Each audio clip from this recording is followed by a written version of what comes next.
ខ្ញុំបាទក៏សូមធ្វើការអនុញ្ញាតនិងជម្រាបសួរទៅកាន់ពុកម៉ែបងប្អូននិងអស់លោកស្រីអ្នកនាងកញ្ញាជាទីគោរពនៅថ្ងៃនេះខ្ញុំក៏សូមពំនាំអារម្មណ៍ពុកម៉ែបងប្អូនមកតាមដានសន្តាប់អំពីជោគជតារាសីហោរាសាស្ត្រដែលខ្ញុំបាទដួងសម័យធ្វើការដកស្រង់និងអានជូននៅក្បួនហោរាសាស្ត្រប្រចាំថ្ងៃសុក្រនេះដូច្នេះសូមពុកម៉ែបងប្អូនធ្វើការ comment និងលេខសំណាងនៅពាក្យថាសាធុចំនួន3ដងរួចសេវចេញភ្លាមនឹងមានសំណាងល្អតាមចប់ខ្លួនរហូតនៅថ្ងៃសុក្រនេះដែលខ្ញុំក៏សូមបួងសួងឲ្យជាថ្ងៃលៀងគ្រោះចង្រៃសត្រូវខ្លាចជាមិត្តនឹងឲ្យជាថ្ងៃមានលៀបមានជ័យមានទ្រព្យសម្បត្តិឡើងខ្ពស់សម្រាប់ឆ្នាំទាំង12នេះដូច្នេះកុំឲ្យខាតពេលយូរសូមពុកម៉ែបងប្អូនរីករាយសន្តាប់ជាមួយនឹងខ្ញុំបាទដូចតទៅ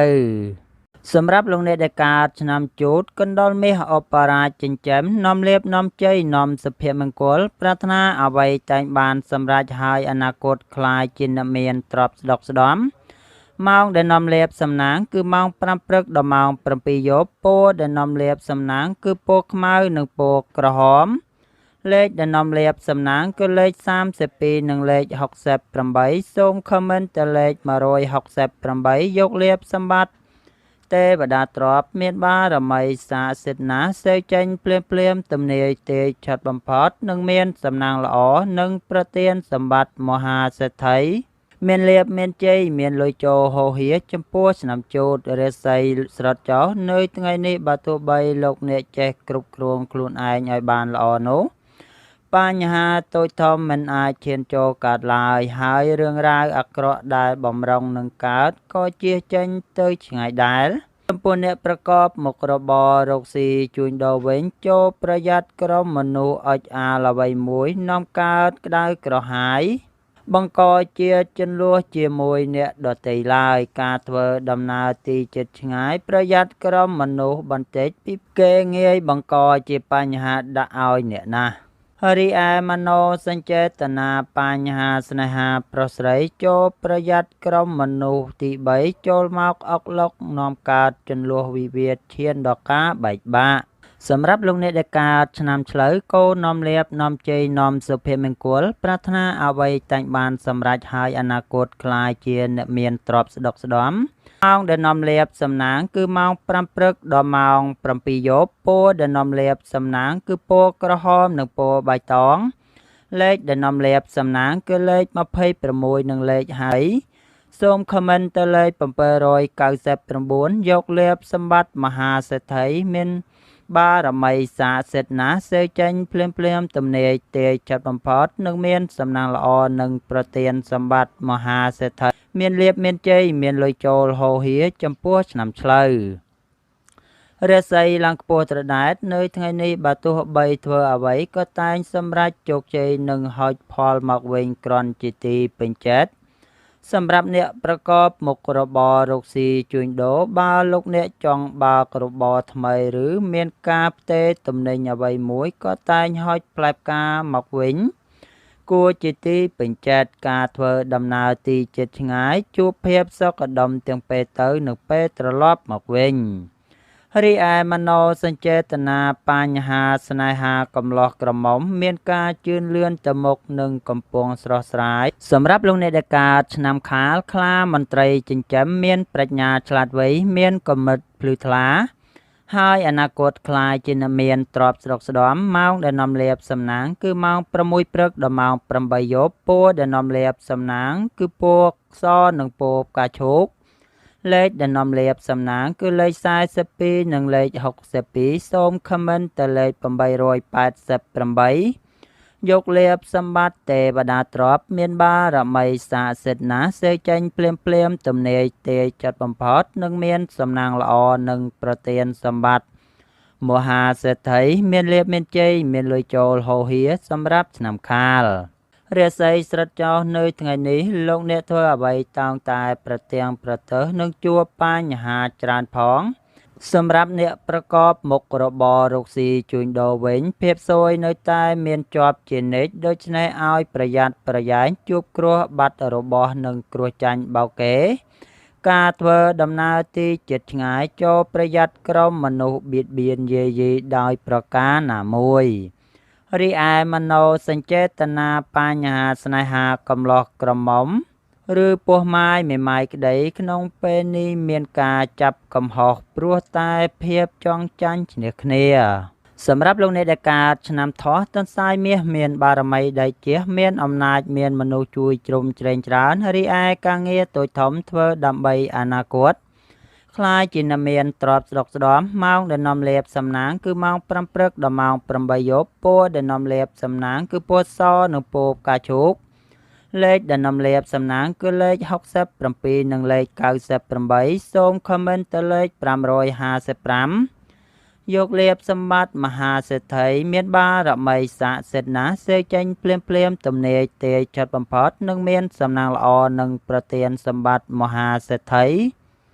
មានលៀបមានជ័យមានលុយចូលហោហៀចំពោះឆ្នាំថោះរាសីល្អមធ្យមនៅថ្ងៃនេះ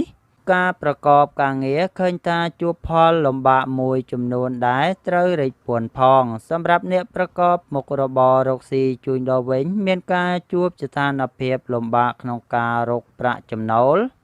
ឯការចាយវាយទៀតសោតគ្រប់សារពើធ្វើមិនសូវសុខស្រួលខ្លួនប៉ុន្មានទេ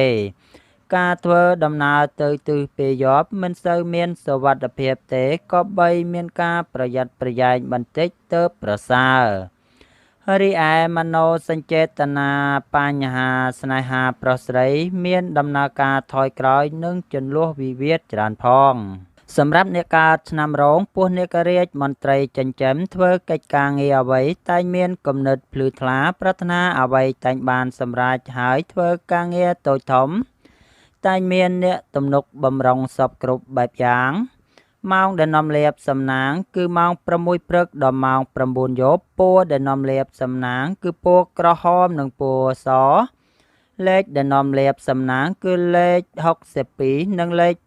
89សូមខមមិនទៅលេខ888យកលេបសម្បត្តិអុកញ៉ាមានបារមីស័ក្តិសិទ្ធិណាស់សេចេញភ្លាមទំនាយទេឆាត់បំផុតនិងមានសំណាងល្អនិងប្រទានសម្បត្តិមហាសេដ្ឋីមានលៀបមានជ័យមានលុយចូលហោហៀសម្រាប់ឆ្នាំរោងរាសីល្អមធ្យមនៅថ្ងៃនេះពុំមានផលអាក្រក់ណាមួយចូលមកអុកឡុកយាយីបង្កជាបញ្ហាអ្វីច្រើនទេហើយបើមាននោះក៏អាចត្រូវចាប់រលាយរលត់ទៅវិញដែរចំណែកការប្រកបការងារមានការរីកលូតលាស់សន្សឹមដោយសពមួយដងសម្រាប់អ្នកប្រកបមុខរបររកស៊ីជួញដូរវិញមិនថាការជួញទីចិត្តឆ្ងាយជួបសេចក្តីសុខក៏ដុំដោយអាចប្រមូលភោគផលចូលផ្ទះវិញគួរជាទីកក់ក្ដៅរីឯមโนសញ្ចេតនាសម្ព័ន្ធស្នេហាកំឡោះក្រមុំកុំក៏បីយកចិត្តខ្លាំងដាក់ខ្លួននាំតែកើតរឿងរ៉ាវរកម្មរកោសឈានមិនដល់ខ្លោងទ្វេអពាពិពាសម្រាប់លោកអ្នកដែលកើតឆ្នាំម្សាញ់ពោះទេវតាចិញ្ចឹមមានលៀបមានជ័យមានមនុស្សជាច្រើននាំគ្នាស្រឡាញ់រាប់អានសាទរម៉ោងដែលនាំលេបសំណាងគឺម៉ោង5ព្រឹកដល់ម៉ោង7យប់ពណ៌ដែលនាំលេបសំណាងគឺពណ៌បៃតងនិងពណ៌សលេខដែលនាំលេបសំណាងគឺលេខ53និងលេខ66សូមខមមិនទៅលេខ168យកលេបសម្បត្តិអបជនជាន់ខ្ពស់មានលុយវ៉ាលៀនមានបារមីស័ក្តិសិទ្ធិណាស់សេចេញភ្លាមទំនាយទេឆាត់បំផុតនិងមានសំណាងល្អនិងប្រទានសម្បត្តិមហាសេដ្ឋីមានលៀបមានជ័យមានលុយចូលហោហៀចំពោះឆ្នាំម្សាញ់រាសីឡើងខ្ពស់ត្រដែតនៅថ្ងៃនេះបើមានកិច្ចការងារអ្វីលោកអ្នកអាចសម្រុកបានហើយពីព្រោះថាផ្លែផ្កាល្អតែងហោចមកវិញជានិច្ចអ្នកប្រកបមុខរបររកស៊ីជួញដូរបើលោកអ្នកមិនធ្លាប់ចេញធ្វើចំនួនផ្លូវឆ្ងាយហើយចង់សាកល្បងមើលក៏ជាការល្អប្រសើរដែរព្រោះតែងហោចផ្លែផ្កាដូចសមប្រកបការធ្វើដំណើរទីជិតឆ្ងាយជួបភាពសុខដុមដូចសពមួយដងរីឯមโนសញ្ចេតនាបញ្ហាសេចក្តីស្នេហាប្រុសស្រីកំពុងមានភាពស្រស់ស្រាយនិងផ្អែមល្ហែមប្រពៃសម្រាប់លោកអ្នកដែលកើតឆ្នាំមមីសេះមេតបចិញ្ចឹមនាំលៀបនាំជ័យនាំសុភមង្គលប្រាថ្នាអ្វីតែងបានសម្រេចហើយអនាគតខ្លាយជាអ្នកមានទ្រព្យស្ដុកស្ដំ ម៉ោងដែលនាំលាភសំណាងគឺម៉ោង5ព្រឹកដល់ម៉ោង7យប់ពណ៌ដែលនាំលាភសំណាងគឺពណ៌សនិងពណ៌ក្រហមលេខដែលនាំលាភសំណាងគឺលេខ42និងលេខ53សូមខមមិនទៅលេខ198យកលាភសម្បត្តិទេវតាទ្រព្យមានបារមីស័ក្តិសិទ្ធិណាស់សេចេញភ្លាមទំនាយទេឆាត់បំផុតនិងមានសំណាងល្អនិងប្រទានសម្បត្តិមហាសេដ្ឋីមានលាភមានជ័យមានលុយចូលហូរហៀចំពោះស្នាមមមីរាសីឡើងខ្ពស់ត្រដែតនៅថ្ងៃនេះលោកអ្នកអាចទទួលដំណឹងល្អនិងមានរឿងរ៉ាវចូលមកឲ្យសប្បាយចិត្តផងការរស់នៅបញ្ហាគ្រួសារឬសេចក្តីស្នេហាមានភាពល្អផូរផង់ប្រពៃនិងកំពុងកើតវាការគុំត្រជាក់ត្រជុំល្អណាស់ចំពោះអ្នកប្រកបមុខរបររកស៊ីជួញដូរមានការទិញចូលលក់ចេញគ្រាន់បើតែយ៉ាងណាលោកអ្នកតតែខិតខំខ្លាំងទើបអាចទទួលជោគជ័យចំនួនធំទៅរួចរីឯមโนសញ្ចេតនាបញ្ហាសេចក្តីស្នេហាប្រុសស្រីបើមានការផ្សំផ្គុំជាគ្រួសារឬចូលស្តីដណ្ដឹងជាពេលវេលាល្អប្រពៃផងដែរសម្រាប់លោកអ្នកដែលកើតឆ្នាំមមែពពែមាសមានបារមីដូចជាស្នេហ៍អស់មានសត្រូវប្រាថ្នាអ្វីតែងបានសម្រេចហើយអនាគតក្លាយជាកេហបតីមហាសេដ្ឋីឬក៏អ្នកមានជាន់ខ្ពស់ម៉ោងដែលនាំលាភសំណាងគឺម៉ោង5ព្រឹកដល់ម៉ោង7យប់ពណ៌ដែលនាំលាភសំណាងគឺពណ៌ខ្មៅនិងពណ៌សលេខដែលនាំលាភសំណាងគឺលេខ33និងលេខ24សូមខមមិនទៅលេខ222យកលាភសម្បត្តិអ្នកមានជាន់ខ្ពស់មានបារមីស័ក្តិសិទ្ធិណាស់សេចេញភ្លាមទំនាយទេឆាត់បំផុតនិងមានសំណាងល្អនិងប្រទានសម្បត្តិមហាសេដ្ឋីមានលាភមានជ័យមានលុយចូលហូរហៀចំពោះឆ្នាំមមែរាសីល្អមធ្យមនៅថ្ងៃនេះទោះបីលោកអ្នកបំពេញកិច្ចការងារអ្វីឃើញថាតែងផ្ដល់ផលល្អនិងក្រុមមនុស្សជួយជ្រោមជ្រែងផងថ្ងៃនេះដែរលោកអ្នកក៏បីមានការប្រយ័ត្នប្រយែងបន្តិចព្រោះងាយជួបគ្រោះចាញ់បោកគេណាចំពោះអ្នកប្រកបមុខរបររកស៊ីជួញដូរវិញមានភាពលំនឹងល្អហើយទោះជួញទីជិតឆ្ងាយអាចរកផលកម្រៃចិញ្ចឹមឆ្នាំងបាយបានអញ្ចឹងដែររីឯមโนសញ្ចេតនាបញ្ហាគូស្នេហ៍ប្រុសស្រីកុំយកកំហឹងទល់កំហល់ដាក់ខ្លួនប្រយ័ត្នកើតរឿងធំឈានដល់ការបែកបាក់សម្រាប់លោកអ្នកដែលកើតឆ្នាំវក់ស្វាមន្ត្រីចិញ្ចឹមនាំលាភនាំជ័យនាំសុភមង្គលប្រាថ្នាអ្វីតែងបានសម្រេចហើយអនាគតក្លាយជាអ្នកមានទ្រព្យស្រុកស្ដំម៉ោងដែលនាំលាភសំណាងគឺម៉ោង4ព្រឹកដល់ម៉ោង7យប់ពណ៌ដែលនាំលាភសំណាងគឺពណ៌ក្រហមនិងពណ៌សលេខដែលនាំលាភសំណាងគឺលេខ22និងលេខ58សូមខមមិនទៅលេខ888យកលាភសម្បត្តិមហាសំពៅលួងមានបារមីស័ក្តិសិទ្ធិណាស់សេចេញភ្លាមទំនាយទេឆាត់បំផុតនិងមានសំណាងល្អនិងប្រទានសម្បត្តិមហាសេដ្ឋីមានលាភមានជ័យមានលុយចូលហូរហៀចំពោះឆ្នាំវក់រាសីល្អមធ្យមនៅថ្ងៃនេះដំណើរជីវិតរបស់លោកអ្នកឃើញថាមានការរីកចម្រើនលូតលាស់ទៅមុខសន្សឹមតែយ៉ាងណាបញ្ហាសៅហ្មងតែងកើតមានផងដែរសម្រាប់អ្នកប្រកបមុខរបររកស៊ីជួញដូរក្នុងថ្ងៃនេះការចេញធ្វើជំនួញមិនថាផ្លូវគោកផ្លូវទឹកឬក៏ផ្លូវអាកាសក្តីតែងមានភាពសុខដុមហើយផលកម្រៃទៀតសោតបានគ្រាន់សម្រាប់ដោះស្រាយជីវភាពគ្រួសារអញ្ចឹងផងរីឯមโนសញ្ចេតនាបញ្ហាសម្ព័ន្ធស្នេហាប្រុសស្រីកុំក៏បីយកភាប្រចែប្រច័ណ្ឌដាក់ខ្លួនច្រើននាំតែកើតរឿងសៅហ្មងចំពោះគ្នាប៉ុណ្ណោះសម្រាប់លោកអ្នកដែលកើតឆ្នាំរកាមន់មាសប្រាក់ឧបរាចិញ្ចឹមមានសំណាងល្អស្នេហ៍អស់មាសត្រូវប្រាថ្នាអ្វីតែងបានសម្រេចហើយអនាគតក្លាយជាមហាសេដ្ឋីគេហបតីឬក៏អ្នកមានជាន់ខ្ពស់ម៉ោងដែលនាំលាភសំណាងគឺម៉ោង9ព្រឹកដល់ម៉ោង7យប់ពណ៌ដែលនាំលាភសំណាងគឺពណ៌លឿងនិងពណ៌ផ្កាឈូកលេខដែលនាំលាភសំណាងគឺលេខ05និងលេខ86សូមខមមិនទៅលេខ666យកលាភសម្បត្តិអ្នកមានជាន់ខ្ពស់មានបារមីស័ក្តិសិទ្ធិណាស់សេចេញភ្លាមទំនាយទេឆាត់បំផុត នឹងមានសំណាងល្អនិងប្រទានសម្បត្តិមហាសេដ្ឋីមានលាភមានជ័យមានលុយចូលហូរហៀសម្រាប់ឆ្នាំរការាសីស្រុតចុះនៅថ្ងៃនេះលោកអ្នកនឿយទាំងកាយនិងនឿយទាំងចិត្តធ្វើឲ្យជួបនៅបញ្ហាលំបាកច្រើនចំពោះមុខសម្រាប់អ្នកប្រកបមុខរបររកស៊ីជួញដូរនៅថ្ងៃនេះវិញជួបការលំបាកក្នុងការរកផលចំណូលបន្តិចហើយបើចង់ប្រកបចំនួនធំតលតែខិតខំខ្លាំងទៅជោគជ័យទៅរួចរីឯមโนសញ្ចេតនាបញ្ហាសម្ព័ន្ធស្នេហាប្រុសស្រីកើតមានការរង្គោះរង្គើច្រើនដូច្នេះត្រូវចេះកាត់បន្ថយជន្លោះវិវាទខ្លះទៅគ្មានបញ្ហាចោទឡើង